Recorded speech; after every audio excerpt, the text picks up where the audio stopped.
बिस्मिल्लाह अल्हम्दुलिल्लाह वस्सलातु वस्सलाम अला रसूलिल्लाह वाला आलिही व अस्हाबिही अजमईन अम्मा बाद रब्बिश रहली सदरी वयस्सिरली अमरी वहलुल उक़दतम मिन लिसानी यफ़क़हू क़ौली। अस्सलामु अलैकुम व रहमतुल्लाहि व बरकातुहू। आज के इस सेशन में हम बात करेंगे कि एज अ मुस्लिम हमारा प्रोडक्टिव रूटीन कैसा होना चाहिए या डेली हमें क्या ऐसी चीज़ें करना चाहिए जिससे कि हमारा जो ईमान है वो रोज़ एक लेवल ऊपर जाए या हम अपने ईमान को फील कर सकें, उसको और मजबूत कर सकें। तो देखिए, हम बचपन से ही ला इलाहा इल्लल्लाह पढ़ के बड़े हुए हैं, हमें कभी भी सच तलाश करने की ज़रूरत नहीं पड़ी। हम मुसलमान घरानों में पैदा हुए, ये अल्लाह ताला का बहुत बड़ा फजल है हमारे ऊपर। लेकिन आज के ज़माने में जो इतनी भागदौड़ की लाइफ हो चुकी है, इतनी बिजी लाइफ हो चुकी है, उसमें हम ये भूल गए हैं कि अल्लाह ताला ने हमारी क्या रिस्पॉन्सिबिलिटी रखी है या हमें एज अ मुसलमान क्या करना चाहिए, क्या नहीं करना चाहिए, या हमें अपने ईमान को ताज़ा रखने के लिए क्या चीज़ें करना चाहिए। ये बातें हमने कहीं पे खो दी हैं। तो यहाँ पे यही बात करेंगे आज की पूरे दिन में हमें क्या ऐसी चीज़ें करनी चाहिए जिससे कि जो हमारा ईमान है वो बूस्ट हो सके और हमें रोज़ ये याद आ सके कि हम मुसलमान हैं और अल्लाह ताला ने हमारे ऊपर क्या क्या चीज़ें फ़र्ज़ की हुई हैं और एज अ मुस्लिम हमारी क्या क्या रिस्पॉन्सिबिलिटीज़ हैं। ठीक है, तो इसमें सबसे पहला पॉइंट मेरा है प्रे 5 टाइम्स अ डे। ये तो मोस्ट इंपॉर्टेंट है। अगर आप मुसलमान हैं, अगर आपने ला इलाहा इल्लल्लाह पढ़ा है तो आपके ऊपर लाजमी है कि आप 5 टाइम की नमाज अदा करें। देखिए, इसमें अब बहुत सारी कंडीशंस हैं। सबसे पहला केस इसमें उन लोगों का है जो अभी तक नमाज बिल्कुल पढ़ते ही नहीं थे। वो इसको किस तरह से अप्रोच कर सकते हैं? अगर आप 0 से स्टार्ट कर रहे हैं और अगर आप सीधे हाईएस्ट फ्लोर पे पहुंचने की कोशिश करेंगे तो कभी भी आप वहां तक नहीं पहुंच पाएंगे या फिर आप इनकंसिस्टेंसी के शिकार हो जाएंगे। 1-2 दिन आप पढ़ेंगे लेकिन आप छोड़ने लगेंगे। तो 5 टाइम की नमाज अगर आप पढ़ना चाहते हैं वाकई, तो सबसे पहले तो आप अपने रब से दुआ करिए कि यार रब, मैं इसको करना चाहती हूँ और अब आपने जब मुझे हिदायत दे दी है तो प्लीज़ मुझे रास्ता भी दिखाइए और उस पर चलाइए भी कि मैं किस तरह से इसको मेंटेन करूं, किस तरह से इसके साथ कंसिस्टेंट रहूं। ठीक है, तो शुरू में आप क्या कर सकते हैं, जैसे अगर 5 टाइम की नमाज होती है तो आप सिर्फ फ़र्ज रिकातें पढ़ लीजिए। तो इससे क्या होगा, आपकी हैबिट बनेगी, राइट। तो आप जैसे फजर में 2 फ़र्ज़ पढ़िए, ज़ुहर में 4 फ़र्ज़ पढ़िए, असर में 4 फ़र्ज़ पढ़िए। इस तरह से आप सिर्फ फ़र्ज़ रिकातें पढ़िए।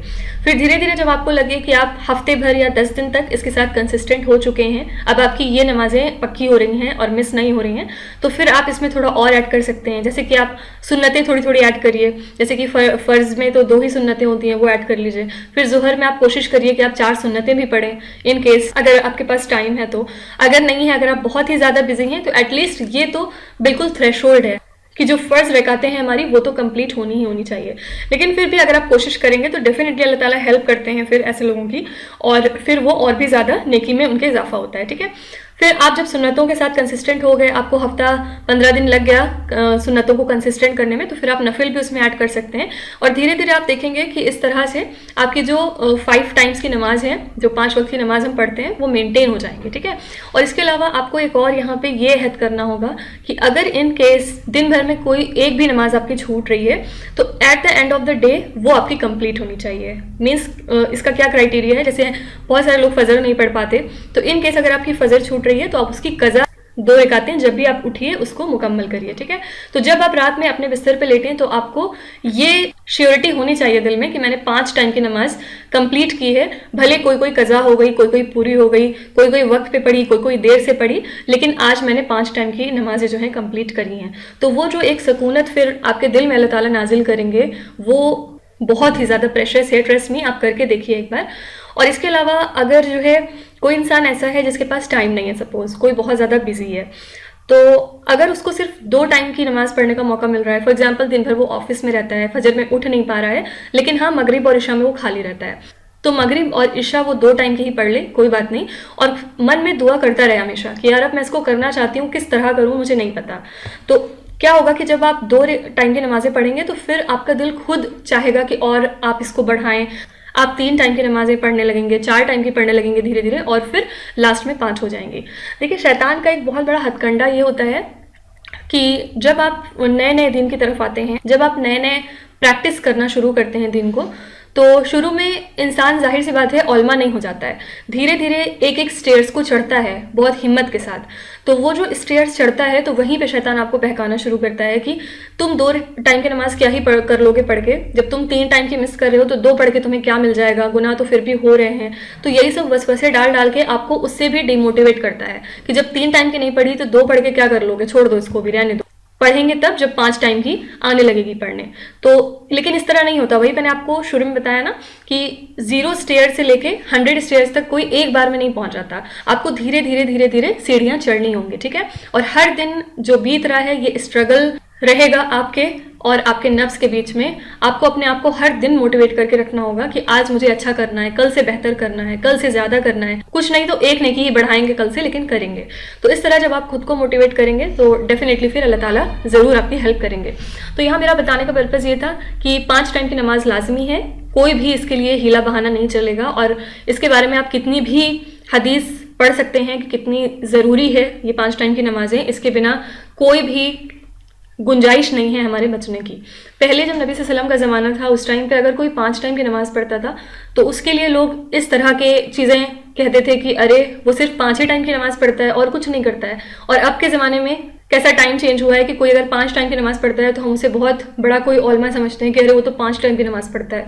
तो ये जो नेकी का मयार है वो डिफरेंट होता जा रहा है। तो ये लेकिन थ्रेशोल्ड है, बस इतना याद रखिएगा। जब हशर का मैदान लगेगा, अगर आपकी 5 नमाजें कंप्लीट नहीं है, सपोज आपके ऊपर अगर जब भी आप बालिग हुए 14 साल की उम्र में अगर आप बालिग हुए उस टाइम से नमाजें फ़र्ज हैं, तो 14 इंटू जितने साल की आपकी लाइफ है इंटू 365 इंटू 5 इतनी नमाजें आपकी मुकम्मल हैं या फिर नहीं है। और अगर नहीं है तो फिर देखा जाएगा कि आपने कोई सुन्नत नफिल पढ़ी है, उसको कंपेंसेट किया जाएगा इनकी जगह पे।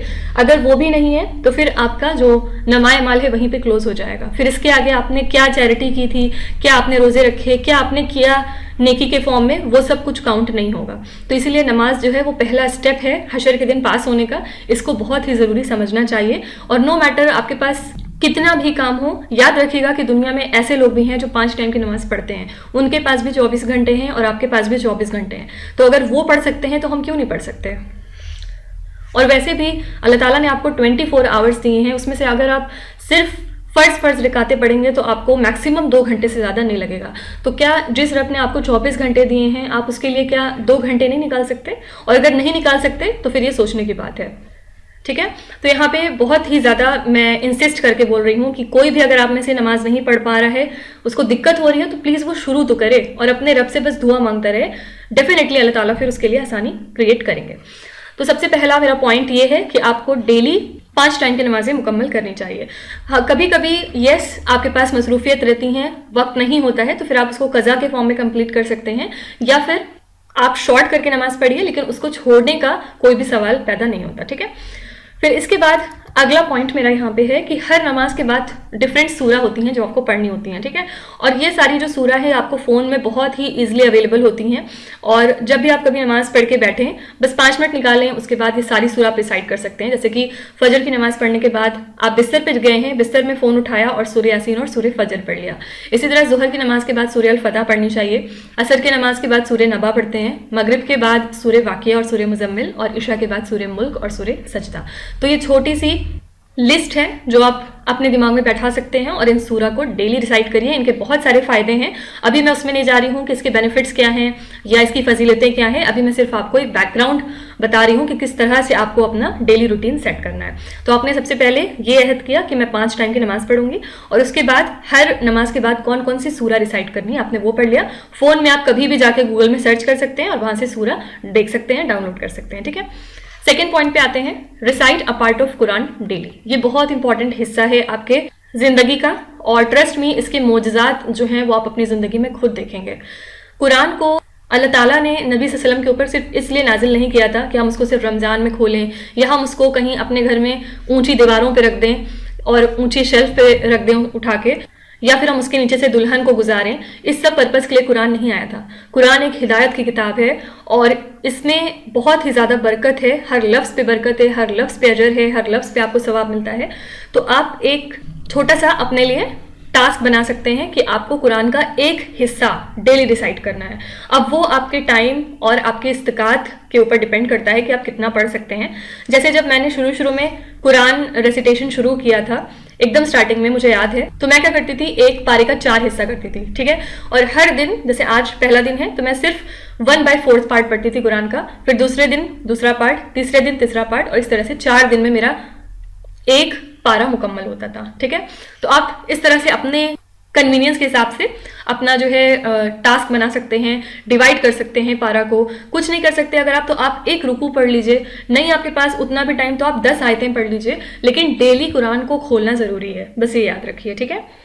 देखिए एक बात मेरी याद रखिएगा, जब आप अपने दीन से मोहब्बत करेंगे, जब आप नमाज से मोहब्बत करेंगे, कुरान से मोहब्बत करेंगे, तो ऑटोमेटिकली आपका जो दिल है वो भी उसकी तरफ माइल होगा। ऐसा हो नहीं सकता कि आपका दिल नरम ना हो, आपका दिल जो है वो आपको कुरान की तरफ ना लेके जाए। शुरू शुरू में क्या होता है, जब आप नमाज पढ़ते हैं तो दिल नहीं लगता। बहुत सारे लोग ऐसा भी कहते हैं कि वसवसे आते हैं। एक लोग को तो मैंने ये भी कहते सुना कि जब दिल ही नहीं लगता तो पढ़ें क्यों। ये कितनी गलत बात है, क्योंकि आपका दिल लगे ना लगे, लेकिन ये आपके ऊपर मैंडेटरी है, ठीक है, ये वॉलंटरी नहीं है, मैंडेटरी है नमाज पढ़ना। तो हो सकता है आपको वसवसे आए शुरू में, हो सकता है आपका दिल ना लगे, लेकिन अपने आप को जितनी बार याद आए कि मैं बहक रही हूँ, इधर उधर जा रही हूँ दिमाग में, तो फिर वापस आइए, नमाज पे फोकस करिए। इसके भी बहुत सारे टिप्स हैं जो मैं आपके साथ डेफिनेटली शेयर करूंगी कि किस तरह से आप अपना कंसंट्रेशन नमाज में बेहतर कर सकते हैं, ठीक है।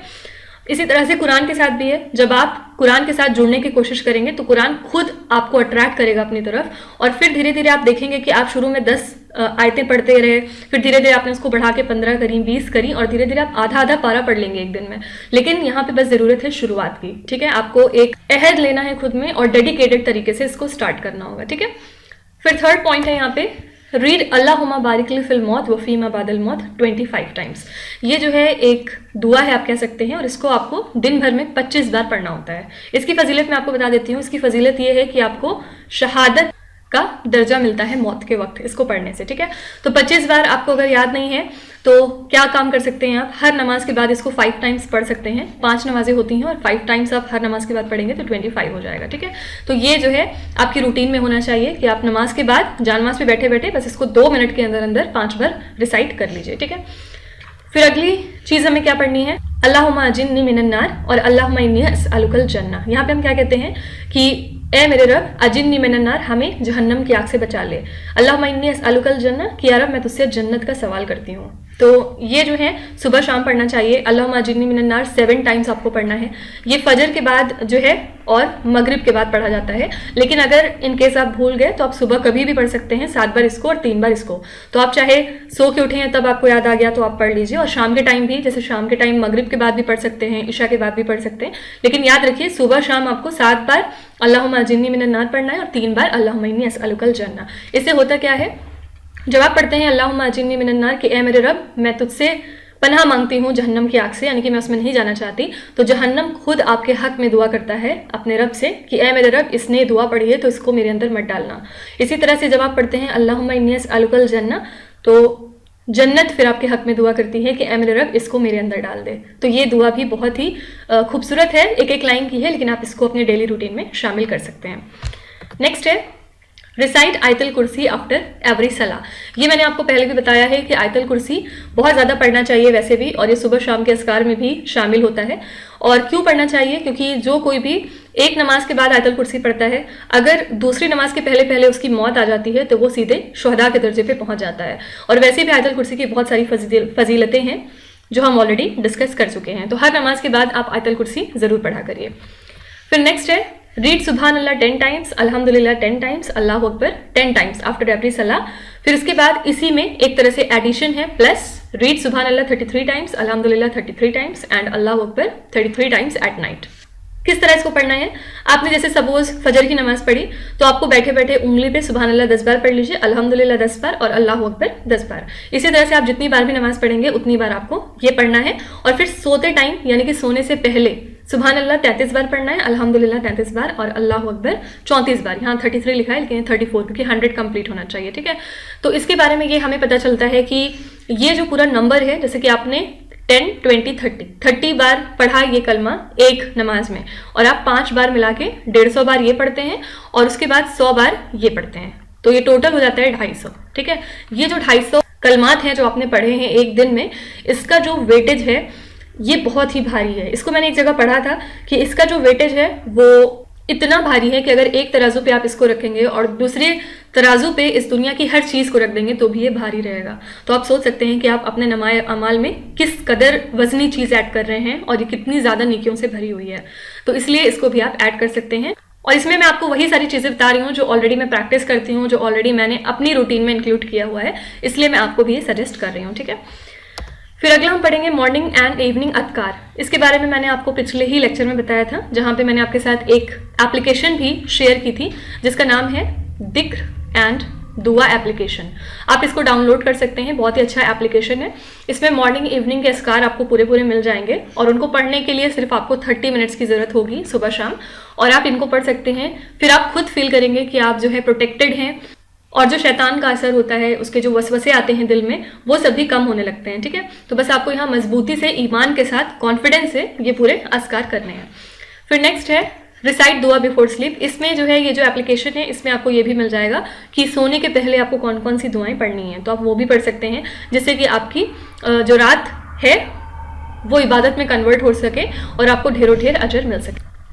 इसके बाद है अंडरस्टैंड तर्जुमा एंड तफसीर of a part of Quran daily. देखिए ये बहुत इंपॉर्टेंट स्टेप है। मैंने आपको बताया कि कुरान जो है वो हिदायत की किताब है। जब तक आप इसको पढ़ेंगे नहीं अपनी लैंग्वेज में, जब तक आप इसको समझेंगे नहीं, तब तक आप बताइए कि आप अपने दिन को किस तरह प्रैक्टिस कर सकते हैं, या फिर आप अपने रब को कैसे पहचान सकते हैं, या फिर आप कैसे समझ सकते हैं कि आपके रब ने आपको क्या कहा है, क्या करने को किया कहा है, क्या नहीं करने को कहा है, या फिर क्या पैगाम दिया है। तो इसीलिए ज़रूरी है कि आप कोई एक हिस्सा या कोई एक क्लास डेली अटेंड करें तर्जुमा और तफसीर की। आप इससे देखेंगे कि आपका ईमान बहुत ही ज़्यादा हाई लेवल पे बूस्ट होगा और आपको कुरान की समझ आनी शुरू हो जाएगी। और डेफिनेटली ये एक बहुत बड़ा साइन होता है अल्लाह ताला की हिदायत का और उसकी रज़ा का, ठीक है। तो आपको भी कोशिश करनी चाहिए कि हर दिन एटलीस्ट 2-3 आयतों का ही तर्जुमा और तफसीर ज़रूर पढ़ा करिए। अब तो वैसे भी यूट्यूब में इतने फीचर्स अवेलेबल हैं, आप किसी के भी चैनल को देख सकते हैं, किसी भी स्कॉलर को सुन सकते हैं, तो ये ज़रूर अपने रूटीन में आप शामिल करके रखिएगा। और लास्ट है यहाँ पे रीड अस्तगफिरुल्लाह एज मच एज पॉसिबल। देखिए ये जो अस्तगफिरुल्लाह टर्म होता है ये बहुत ही इंपॉर्टेंट है। आप इसको पूरा भी पढ़ सकते हैं, अस्तगफिरुल्लाह रब्बी मिन कुल्ली ज़म्बिन व अतूबु इलैह। नहीं अगर आपको याद है तो आप सिर्फ अस्तगफिरुल्लाह पढ़ सकते हैं। अब इसको क्यों पढ़ना ज़रूरी है? देखिए अस्तगफिरुल्लाह पढ़ने से जो भी आपके ऊपर परेशानियां आने वाली होती हैं वो रुक जाती हैं, और इसके अलावा आपकी ज़िंदगी में ऐसे ऐसे मोज़े होंगे इसको पढ़ने से, क्योंकि आप माफ़ी मांगते हैं अपने रब से। जो भी आप गलतियां जाने अनजाने कर रहे हैं उसकी आप माफ़ी तलब कर रहे हैं। तो इसको पढ़ने का ये तरीका है कि आप कहीं बैठ के मत पढ़िए, हर टाइम आप इसको पढ़ते रहिए। अपनी ज़बान जो है वो अस्तगफिरुल्लाह से तर करके रखिए। आप किचन में सपोज काम कर रहे हैं, आपकी ज़बान तो खाली है, आप उससे पढ़ सकते हैं। इसके अलावा आप चल फिर रहे हैं, ट्रेवल कर रहे हैं, कभी भी आपको फ्री टाइम मिल रहा है तो आप जो है इसको पढ़ सकते हैं, ठीक है। इसलिए मैंने यहाँ पे कोई नंबर नहीं लिखा, आप जितना हो सके इसको पढ़िए और इसके बाद आप देखेंगे किस तरह आपकी लाइफ जो है वो चेंज होती है। तो मेरे ख्याल से एक मुसलमान को ये सारी चीज़ें ज़रूर करना चाहिए, जिससे कि रोज़ उसकी याद दहानी रहे, उसको रोज़ ये चीज़ याद आती रही कि वो कौन है और वो क्यों आया है और इसके अलावा उसकी क्या जिम्मेदारी है। तो इससे आप फील करेंगे कि आपका जो ईमान है वो बूस्ट होगा डेली, और फिर आपको और ज़्यादा हिदायत मिलने लगेगी और आप नेकियों की तरफ और ज़्यादा बढ़ने लगेंगे, ठीक है। तो at the end of everything सिर्फ यही मैटर करेगा कि आपके पास नेकियां कितनी हैं, आपका जो राइट वाला अमाल है वो कितना हैवी है, कितना ज़्यादा आपने कमाया है इस दुनिया में रह के, सिर्फ वही आपकी कब्र में जाएगा। अदरवाइज यहाँ पे जो हम इकट्ठा कर रहे हैं पैसा, घर, ये वो, कपड़े, फैशन, ब्यूटी, सब कुछ यहीं पे रख के जाना है। कब्र में हमारे साथ सिर्फ हमारे यही कलमात और यही जो है अमाल जाएंगे। तो इसलिए बहुत ज़रूरी है कि हम हर दिन को अपने प्रोडक्टिव बनाएं और उसको जिस हद तक भी पॉसिबल हो उस हद तक यूटिलाइज करें। एक मैंने हदीस पढ़ी थी, उसमें था कि हर दिन जब सूरज निकलता है तो एक तरह से वो मौका होता है इंसान के पास कि वो अपने नेकियों में लग जाए, नेकियों को और बढ़ाए। और जब वो ढलने लगता है तो वो कहता है, सूरज जो है वो एलानिया तौर पे कहता है कि अब मैं जा रहा हूँ और अब जिसका भी जो कुछ भी रह गया वो रह गया। मतलब ये दिन जो है वो फिर कभी नहीं लौट के आएगा। जैसे सपोज किसी दिन क्या होता है, आप अगर बिजी हैं, आप सपोज उस दिन कुरान नहीं पढ़ पाए, तो वो दिन अब आपकी लाइफ में कभी नहीं आने वाला। आप डेफिनेटली कल उसको पढ़ सकते हैं, लेकिन वो दिन जो आपने मिस कर दिया वो अब कभी नहीं आएगा। उस दिन की जो नेकी थी वो आपके हाथ से जा चुकी है। तो ये बेसिकली कहने का मतलब है। तो इतनी चीज़ें डेफिनेटली करनी चाहिए। हाँ ये है कि कभी अगर आपके पास मसरूफियात हैं, आप कुछ चीज़ें नहीं कर पाते हैं, तो उसको अल्लाह ताला जानते हैं कि अगर आपके पास वक्त होता तो डेफिनेटली वो नेकी आप करते। और इसके अलावा यहाँ पे एक और ये वाली हदीस है कि जब इंसान इरादा करता है कि मुझे ये करना है तो अल्लाह ताला उसका अजर तुरंत लिख देते हैं। तो अगर आपके दिल में था कि हाँ मेरा ये रूटीन है, मुझे दिन भर में इसको फॉलो करना है, लेकिन इन केस किसी मजबूरी की वजह से या टाइम ना होने की वजह से आप नहीं कर पाए, तो अल्लाह ताला ने उसका अजर जो है वो आपकी हक में लिख दिया। वहीं अगर कोई बुरे अमाल का कोई इंसान तसव्वुर करता है तो अल्लाह ताला उसको तब तक नहीं लिखते जब तक वो कर नहीं लेता। तो ये हमारे रब की रहमत है कि उन्होंने हर तरह से हमें मौका दिया हुआ है कि हम ज़्यादा से ज़्यादा अच्छे अमाल करें और दुनिया में रहते हुए हम अपने रब को राज़ी कर लें और आखिरत में, ताकि हमारा अंजाम जो है खसारा उठाने वालों में से ना रहे। ठीक है, तो इसके अलावा अगर आप में से कोई भी कुछ और दिन भर में पढ़ता है तो वो प्लीज़ कमेंट्स करके बताइएगा, मुझे जान के अच्छा लगेगा और मैं भी कोशिश करूँगी उसको अपनी रूटीन में इंक्लूड करने की। तो जज़ाकल्लाह खैर, आपने जो भी वक्त यहाँ पे दिया, अल्लाह ताला आपको बेहतरीन अजर दे उसका दोनों जहानों में। मेरी दुआ है आप सबके लिए, और हम सबको कहने पढ़ने और सुनने से ज़्यादा अमल पे आमादा करे। तो अगले सेशन में मिलते हैं। जज़ाकल्लाह खैर। अस्सलामु अलैकुम व रहमतुल्लाहि व बरकातुहू।